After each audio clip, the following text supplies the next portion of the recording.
In the Authentic Pathways interview series, we explore the concepts of authenticity, leadership, and living a fulfilled life.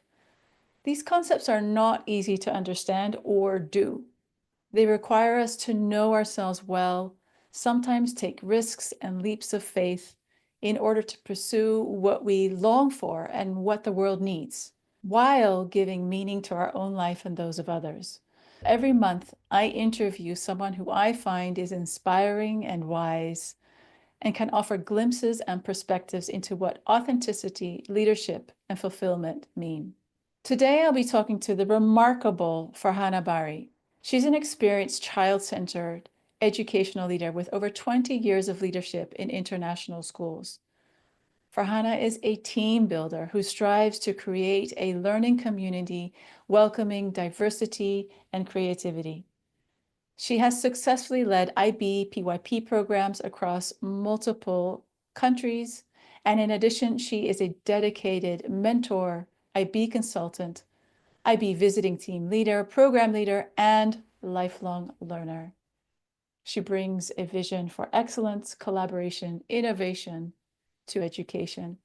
I've asked her to join me today because of her story, and particularly her leadership style and who she is as a person. She's gentle, patient, and has an incredibly kind presence. My hope for today is that especially the more introverted leaders can look up to Farhana as a role model. Her power expressed in ways that aren't bold or loud, but instead are calm, quiet, and reflective. She's never tried to be someone other than herself. Welcome, Farhana, and thank you for being here. I thought we could start our conversation how you started your journey in education and leadership. First of all, thank you, Karen, making me bold to talk in front of people. I think you have made me to think like I can do it. And that's the thing I do for others, but sometimes I need somebody to tell me you can do it. And thank you for doing that. And thank you all the people that joined this evening. You made me think about my younger age, and it's so lovely to think about the younger me, who I was, and obviously over time, who I become. Let me tell you a little bit of my background.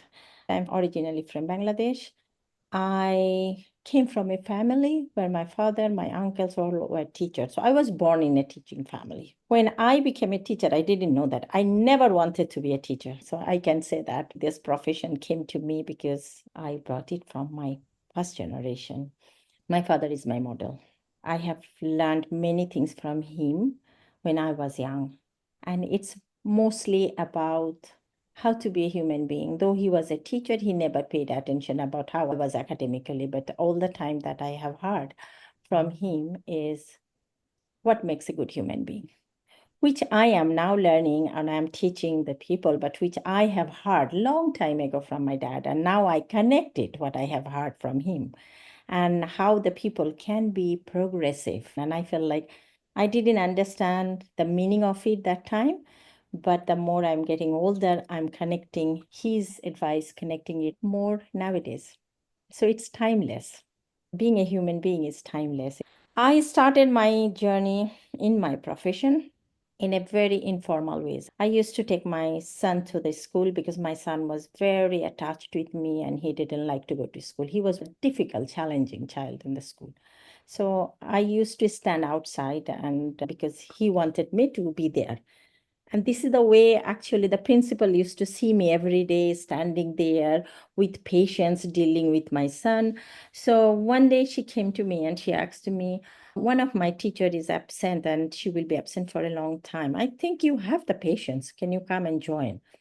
And that's the way I started my journey. Because I have seen how much work the teachers need to do because my dad was a teacher in a middle and high school teacher in a residential. So it's like a from 5 o'clock to 10 o'clock job. That was my dad's life. So I knew that it's 24 hours. Even there was nothing called weekend. They had some kind of duties to go and do that. So I thought, no, no, no, I'm not going to be like that. I don't want this profession. But when the lady offered me, I came back and I asked my dad, what do you think? And I still remember my dad told me, I just needed to tell you because you have to make a decision. If you really want this as your career, you have to remember that you are working with the human. It's not a garment factory. And the age that you are going to work, because the lady told me that I have to teach in a kindergarten. And my dad told me, like, this is like a mud, and you have to give them a shape. Do you think that you have that? And it's not only your knowledge, it has to come from your heart. Do you think you can do it? And still, when I go to the school, I remember that. Yes, I'm dealing with human.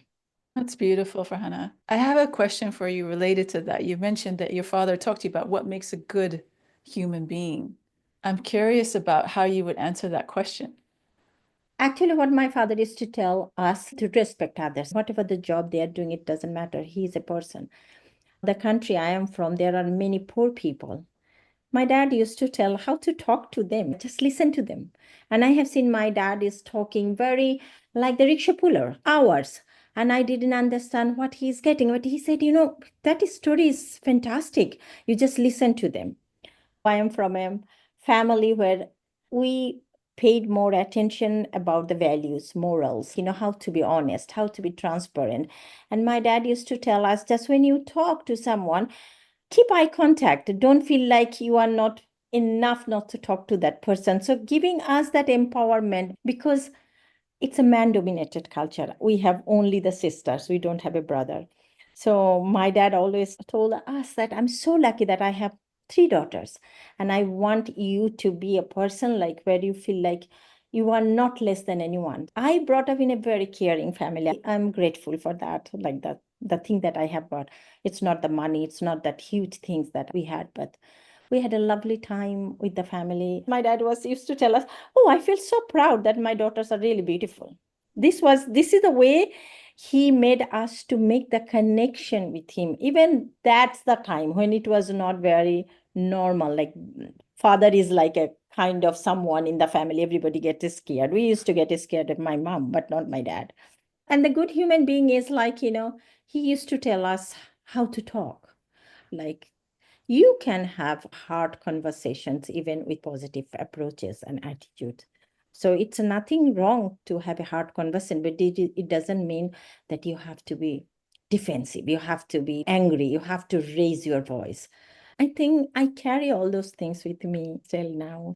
I know he retired as a principal, so I have seen him from a teacher to vice principal and how the transition happened in his life too. One thing that I have seen that he was always humble.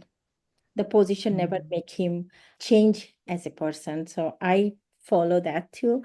I feel like who am I as a person is the most important. It's not the what title I'm carrying, what position I am holding.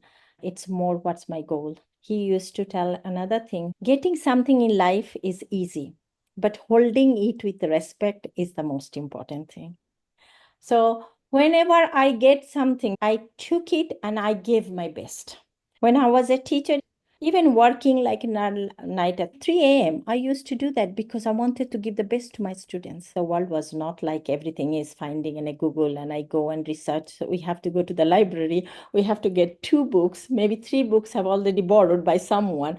So we brought that two book and tried to make it interesting for the students was not easy. Then when I became a leader, that also came on my way.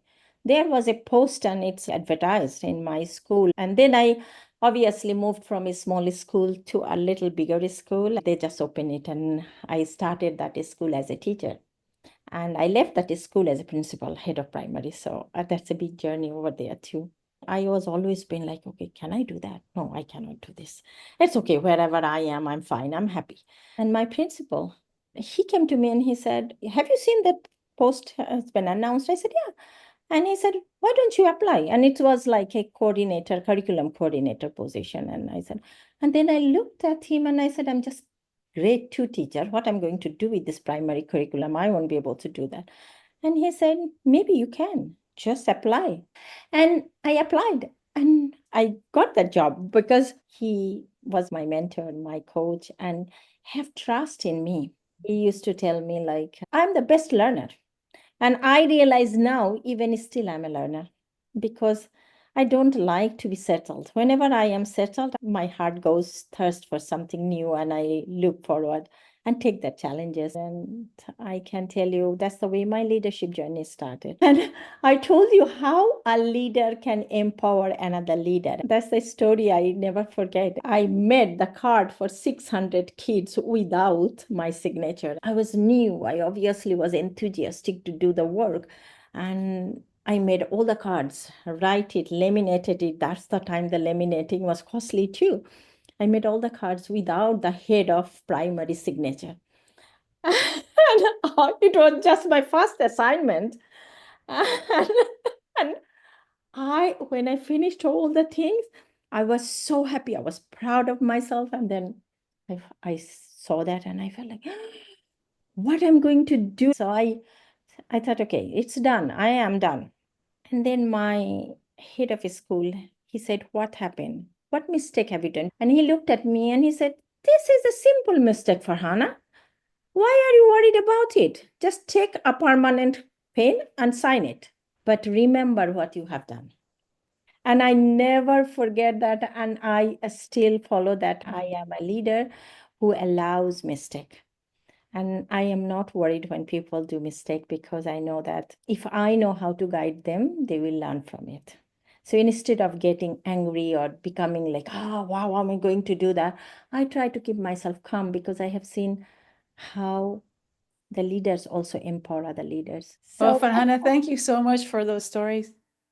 They really color my mind, and I can just see you in the situations.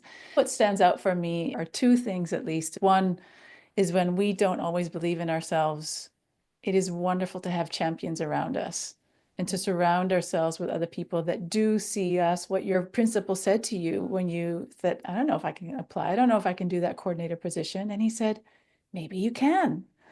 And just that sentence of maybe you can is so beautiful if you have other people say that. And the second thing I think that has stood out for me is a leader who embraces mistakes, owning up to your own mistakes and allowing people to have and make mistakes and looking for the learning in those mistakes. Both of those strategies are really empowering. How did you make that transition to the international school systems?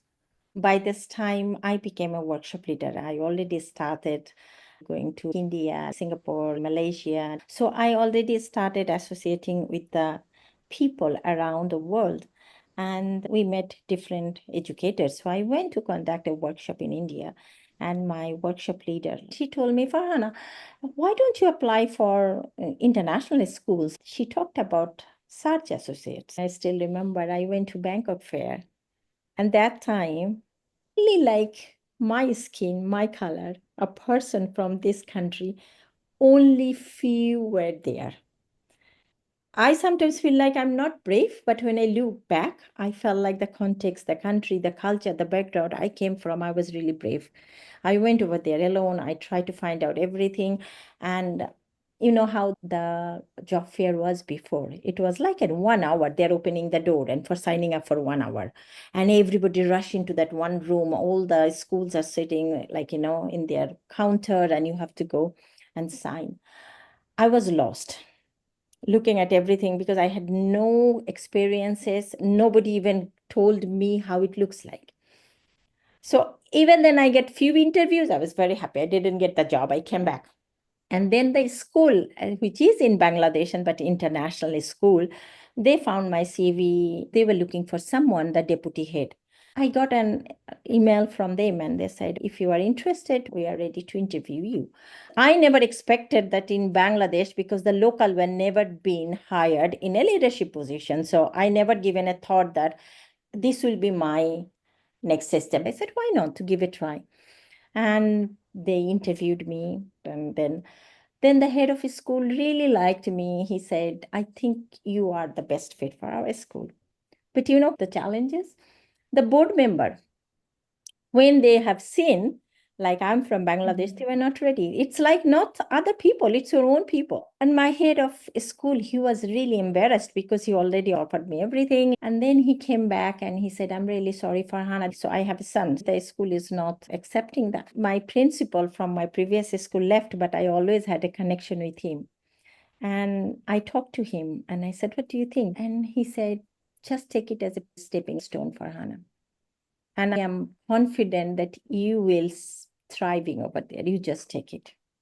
Sometimes you need to compromise many things in life. I went back and I said, "I actually appreciate you because you have trust in me and I want to prove that."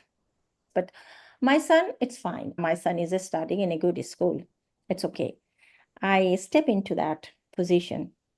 How did you win over the hearts of the board and the staff? Because here's, for the first time, there is a local that is the principal of this expat school. And as you were saying, it's like the locals, they expect, I don't know, a native speaker, white skin perhaps, maybe a male, to be in that position. And yet there's you, which is I was. not their typical prototype leader, right? At that time, in any case. Yeah, you are right. It was not an easy journey for me, beginning. It was not because, again, I would say I was lucky because all leaders, like that head of a school, like the secondary head, everybody was in my side and they helped me. Like, they said, "We know Mhm. what you can bring, Farhana. You just be the way you are." And I was never been like, kind of person that I have to change myself. I have to be like others. I am who I am. You accept me or reject me, that's up to you. But I found out one thing, that the human qualities, the love, care, attention, wherever we are from, everybody wants that. There are the teachers who are from UK, Australia, New Zealand, Canada, USA, and I was the person where they used to come, and my meeting was like listening to them. I have one thing I would say after a long time I discovered about myself is I can see the human need. And when they came to me and complain and talk, I knew that they never got the attention where some leaders are listening to them. So probably 6 months was just listening to them and saying probably two sentences at the end. That was my target to tell. Sometimes my head of school used to, "How do you have so much patience? I can see them talking because it's a like open like glass window." He used to come. I said, "I'm actually allowing them because I'm waiting for the time when they will be ready to listen to me." So I am never been a person to achieve something fast, hurriedly. I always move slow and I wait for the right time. Instead of reflecting the situation, I always reflect myself. How could I do it differently? Why this thing didn't go right ways? Is it me? Like, maybe I could have approached different ways, or maybe I could have gone to them in a different directions. So I felt like that actually helped me to remain who I am, as well as calmness, that which is really important because I have seen how the leaders are sometimes so intense in a place, and they get surprised when I entered. So Farhana, if I can summarize, because again, you're so full of stories. I love it. It's fantastic. Really good at bringing in certain leadership principles through stories.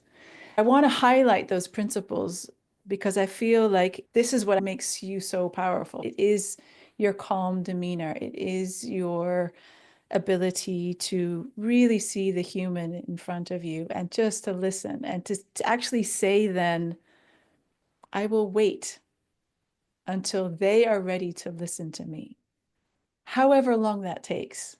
I mean, that's huge because in our day and age, it's all about getting results and going fast and quick. And there's this pressure to achieve and succeed and KPIs, et cetera, right? And you're like, no, I'm just going to go slow. I'm going to be calm and I'm going to reflect on how I can improve. And then I guess my question related to one of these attributes, which is the reflection piece, is how do you stay reflective, which I think is incredibly important, and not end up going into a self-doubt, right? So if you think, okay, how can I improve? You're being very discerning. It doesn't sound like self-criticism. So I'm wondering, how do you make that distinction between, oh, I can learn from a mistake, but that's not going to impact my worth or my identity, or that I'm going to have imposter syndrome. I don't know if I can do this. It doesn't sound to me at all that you're questioning your ability. When we do not run after position and power and we know our goal, I always think still when people ask me who you are, I never go and say I'm the head of the primary. I very politely say I'm a teacher because that's my core identity, that's my core belief. And still, I see myself that position. And when I reflect, obviously, I do not ask my worth. I want to see these are the skills I have, how I can nurture other skills to be better. Like exactly the same ways what we expect our students to be. And if I reflect that way, do we say that our belief is all students are individuals? If this is my belief, then why not this belief for myself? I am an individual. I have that areas maybe not as strong, but I can work on this. I can use my strength, but I can take help when I am not okay. Like, question coming like, okay, maybe I do not know. I look for help. I go to the people, Mm. I ask them, like even my teachers, I go to them, do you think you have an idea? And I take that idea. So I think this openness, like I do not know anything, it's not I am less worth. I am a coordinator, I'm a program coordinator. Does it mean that I have to have a knowledge for all subject areas? No, I don't have. So when I sit with them, I tell, you are the expert for your subject areas. I am just giving you the understanding of the program. So Mm. you tell me how your content can be connected. When people are so intense, so worried about, and I feel like, why I'm not worried about it? And I ask that is a question come to my mind. Everyone's worried. I'm not worried. What's I'm going not on? worried. Maybe life has taught me that, Karen. There was a time when life changed overnight. I was not sure what would happen next day. But I realized that everything is so temporary in life that I do not need to be really burnt out about small things. It really teach me to realize what really matters in life. So maybe it's me. And sometimes it's really, I question why I'm not worried about. I'm sure there's moments where you get maybe a bit stressed or influenced by everyone else's stress. Fast forward to your position now. How do you deal with the pressures? There are a lot of pressures in society today. There's the uncertainty, there's the polarization, there's well-being issues, anxiety, overwhelm. I mean, for students, staff, parents, leaders, it's just, there's so much going on. So how do you as an individual manage yourself and the systems as best as possible? The job has become more stressful now than before. Before it was more of academics, more of like a student's behavior, but now it's like many directions you are getting that stress. And the students are also not the same students that we used to have in our life. So we really need to upskilling ourselves. This is one thing, a lot more professional development that we need to upskill ourselves. We cannot be where we were, or we cannot think about, what I know the best, because children are now different. Time is such a big issue nowadays. Like we do not have time. I feel like 36 hours is not enough for me to do whatever all the things that we want to do. But when I look into the children again in a very deep ways, the children are children. Exactly the same innocent, the same simplicity, the same ways, just their expression is different. Their approaches are different nowadays. I never had any other experiences except this dealing with the children for 8 hours to 9 hours last 30 years. Dealing with the human for such a long time, and how many adults I have dealt these 20, 21 years in my life. Now, when I go to them, I can easily feel that vibe, like, what they want. So sometimes the teachers are too intense.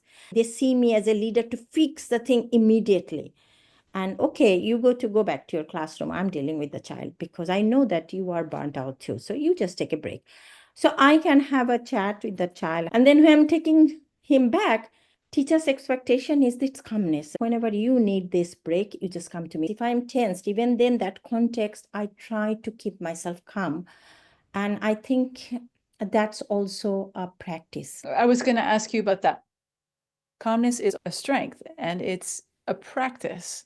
So if you can just talk a little bit about that, and then we'll see if anyone else has questions for you. My dad used to tell, you need to walk in a way where the earth does not get hurt. Even if you walk, like stamp on the earth, it actually gets hurt. So that's life. That's the life. You need to walk in a way that nobody gets hurt. But you can make your foot step on it. You do not need to make a foot step to stamp on something. Now, every morning, I believe in some kind of meditation, mindfulness, doing some yogas, and I'm not expert. I didn't go and train about that. But whatever the small ways I know, I try to practice it. Consistency is another thing that you have to believe who you are, you have to believe in it, and you have to practice it. So every morning I get up early morning, I do some of my morning rituals that take my day. If I do not do that, I get like, oh, I haven't done something. Somebody asked me other day, 5 o'clock, why do you get up so early? And I said, even then, it's a very short time for me because the morning is my best time to start the day. I get up, I say my prayer, I do some meditation. I know that being a leader, I don't know how my day will be. I tell my life is an instant noodles. Whenever it comes, you have to cook it. And you know how to make it tasty. So I tell myself, I have to make my noodles tasty today. Whatever the things come on my way, I have to spread my love. It's that practice that you're doing every morning. Practice. Yeah, and the repetition, the consistency, for sure. That's exactly what I believe in as well, Farhana. I would love to see if people have some questions for you. So please feel free to raise your hand. All right, I see Bridget already has a question. Go ahead, unmute yourself, Bridget. Don't ask the hard question then. I'm going to ask you a very easy question. First of all, I think dream team would be Farhana and her father leading a school. So in some universe, I'd love to see a school led by you two together. Farhana, your approach to leadership to me seems like a love-based approach. You've talked about love and care and attention. And I wonder what benefits you have seen among your students, among your colleagues, even parent community, to that love-based approach to leadership? It's a really easy question to answer for me. The acceptance comes because I love their children. And every parents come to me and tell me, oh my God, the kids, they love you. They don't get scared to come to you. And it's not one-sided because the time that I enter, you can see like the kids are coming and jumping on me and hugging me. And the parents are seeing that. Then another thing is that empowering students. I do not run my morning assembly. I give the microphone to my students and parents are seeing that. So when it's visible, because when it comes from your heart, it's not fake, people notice that. And I believe that because if you love me, I will feel that vibe. So when the children are going back home, that's my center. I love to empower them. My center is my students. And when I do that with the adults, even then my center is if I can give to them, it will reflect in the classroom and my kids will be benefited. So my centers are kids and I love being around the kids, their simplicity, and I never get tired with them. So I think people recognize that. And that's the way I am being accepted. I'm not Australian. I don't have British accent. I don't have the look that I should have. But I think I never face difficulties being accepted. I tell myself if it is 120 and the 20 people are coming with that approaches, I am not bothered. If 80 come, yes, obviously I will be bothered. But I have never find that difficulty. And it's also the mindset because I cannot change how I look like. And I never tried even changing my accent because I remember when I went to the PTC when I finished my 4 courses, it was my turn. And I went to the facilitator and I said, I'm actually worried about because the people will understand me. And the facilitator asked me, do you understand them? I said, yes. So you make your year international. If they do not understand, that's their problem. Because everybody needs to make their year international. So don't worry, you just go. So I met amazing people, and you all are a part of that. So you can see that. Who am I today is a part of you all. I'm not talking about the how we look like. It's not, you, no one look like me, but I'm a part of your life too. Thank you. Anyone else have a question for Hannah? First of all, thank you for just, it's been so wonderful knowing you, and also thank you for just telling your story. And I think I really appreciate that you connect deeply with who you are as a leader, because I think that authentic leadership is really powerful and it's important.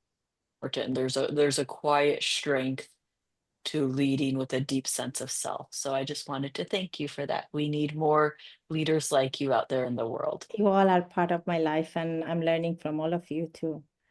Thank you for that reflection, Amanda. That's exactly what I wanted to showcase with Farhana. She has an incredible, deep sense of self, and you're not being anyone else but you. And I think it's so powerful. You do it gently, kindly, patiently, and yet there's such strength coming from that. And I love that you're from the 100 people that you've managed to win over, and then there's 20 that are struggling or find it difficult to deal with you or don't accept you, that you manage to ignore them. Because I also have leaders who like focus on the 20%. They're like, I need to win them over and I want everyone to like me. And that is so straining. That is exhausting for these leaders, and it makes them feel negative. They're focusing on the negative vibes instead of on positive.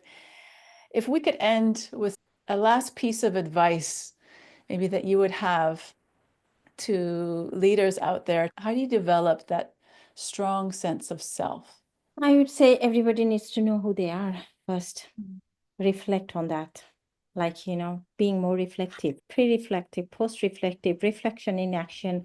I think that's probably made people to think actually what I believe, what's my views about the things, and how much I can expect. Because if the expectation is too much, that's a kind of frustration brings people life. So maybe we needed to realize our limitations. We needed to be practical. We needed to think about we cannot make all changes, but we can do what we have our control. We can do that. So maybe that would be, and to go sometimes with the flow, learn to overlook, learn to overheard, learn to think like, oh, that's okay. It's not everything. And when you come home, shut down brain and come home and be with yourself, because that's very important, like being with own self. And the another thing is that we do job for life. Life is not for job. So we needed to bring balance in our life in a nice way. Well, thank you so much for all your stories and the wisdom. And I hope that people that are not part of the educational group here, that you still got enough out of Farhana's stories, sort of life lessons, life principles, that it was useful for you. To help people find my Authentic Pathways podcast, if you could rate it, follow it on Apple, YouTube, Spotify, and you can always visit my website for more authentic stories from people. Next month, I've asked Michael Newman. Some of you may know him. He is a diversity, equity, inclusion, justice expert in education. He's going to talk about the barriers to authenticity, which I think is also very interesting. And especially in this time where DEIJ is really under fire and is getting a lot of backlash, I want to highlight that, and I want to bring voice to the people that maybe don't have so much voice or don't always feel safe to be their authentic selves. Michael is very authentic as well. He sometimes says he's too authentic, whatever that means. But if you're curious to meet a very dynamic, extrovert, fun person who will talk about DEIJ and authenticity, then please come along next month. I'd love to connect with you all if we're not connected on LinkedIn yet. And once again, a huge thank you to Farhana for sharing everything, your time, your stories, your wisdom with us. And a really big thank you to everyone else who joined us today as well. You bring energy to our conversation, and I wish you all a really wonderful evening. So take care, everyone.